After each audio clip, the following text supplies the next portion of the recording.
প্রায় 5.5 বছর পর একাদশে ফিরছেন সৌম্য সরকার। ওপেনিংয়ে আসছে বিরাট পরিবর্তন। লিটনের অনুপস্থিতিতে চমক রয়েছে উইকেট কিপার পজিশনেও।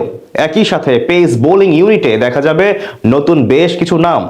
অস্ট্রেলিয়ার বিপক্ষে ঐতিহাসিক টেস্ট ম্যাচে বেশ চমকে ঢাকা এক একাদশ নিয়ে মাঠে নামতে যাচ্ছে বাংলাদেশ।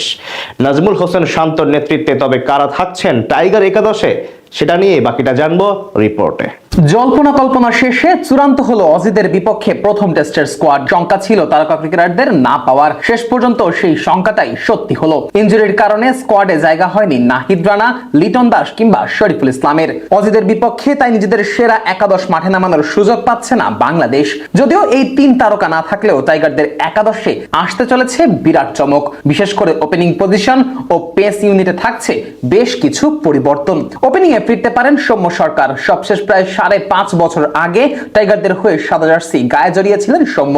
এরপর আর লঙ্গার ভার্সনে আন্তর্জাতিক ক্রিকেটে খেলা হয়নি তারকা এই ব্যাটারের। যদিও মাঝে ঘরোয়া ক্রিকেটে নিজের ব্যাটিং সামর্থ্যের প্রমাণ দিয়েছেন সৌম্য, হয়েছেন এনসিএল এর সর্বোচ্চ রান সংগ্রাহকও। সাদমান ইসলাম, মাহমুদুল হাসান জয়ের মতো ব্যাটাররা যখন নতুন বলে বারবার ব্যর্থ হচ্ছেন, ঠিক তখনই সৌম্যকে আবারও জাতীয় দলে ফিরিয়ে আনার সিদ্ধান্ত নিয়েছে টিম ম্যানেজমেন্ট। তার উপর আবার অ্যাওয়ে টেস্টে সৌম্যর পারফরমেন্স বেশ আশা জাগানিয়া। সব মিলিয়ে ওপেনিং পজিশনে সৌম্য সরকার হতে পারেন টাইগারদের পারফেক্ট চয়েস। সৌম্যর পার্টনার হিসেবে ইনিংসের গোড়াপত্তন করতে পারেন সাদমান ইসলাম। যদিও ব্যাট হাতে ছন্দে নেই এই বাঁহাতি। চলতি বছরে 4 ইনিংস ব্যাট করা সাদমানের সর্বোচ্চ ছিল মাত্র 20। তবে অভিজ্ঞতার বিচারে এগিয়ে থাকতে পারেন এই ব্যাটারি। যদিও তানজিদ হাসান তামিমের খেলার সম্ভাবনাও একেবারে উড়িয়ে দেওয়া যাচ্ছে না।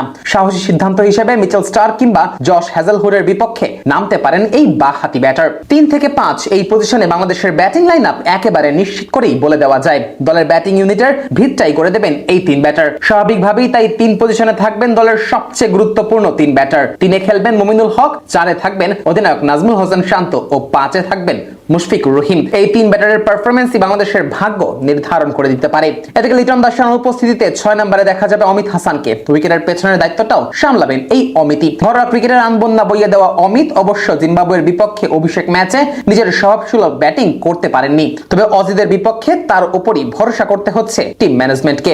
7 নম্বরে অলরাউন্ডার হিসেবে দলে থাকবেন মেহেদী হাসান মিরাজ। ডানহাতি অফ স্পিনিং বোলিং এর পাশাপাশি ব্যাট হাতেও কার্যকর ভূমিকা রাখতে সক্ষম তারকা এই অলরাউন্ডার। এছাড়া অন্য স্পিনার হিসেবে থাকবেন তাইজুল ইসলাম। দেশের ইতিহাসের সর্বোচ্চ টেস্ট উইকেট নেওয়া এই বোলারের উপর দায়িত্ব থাকবে অজি ব্যাটিং লাইনআপে ধস নামানোর। পেস বোলিং ইউনিটে নাহিদ রানা ও শরীফুল ইসলামের ঘাটতি বেশ ভোগাবে বাংলাদেশকে। নাহিদের পরিবর্তে অবশ্য একাদশে সুযোগ পাবেন হাসান মাহমুদ। তবে শরীফুলের স্থানে কাকে খেলানো হবে সেটা এখনো চূড়ান্ত হয়নি। খালেদ, ইবাদত কিংবা মুশফিক হাসানের মধ্যে যে কোনো একজনের জায়গা হবে একাদশে। আর পেস ইউনিটে নেতৃত্বটা দেবেন অভিজ্ঞ তাসকিন আহমেদ। সবকিছু ঠিকঠাক থাকলে এমন একাদশ নিয়েই আগামী 13ই আগস্ট অজিদের বিপক্ষে প্রথম ম্যাচে মাঠে নামবে টাইগাররা।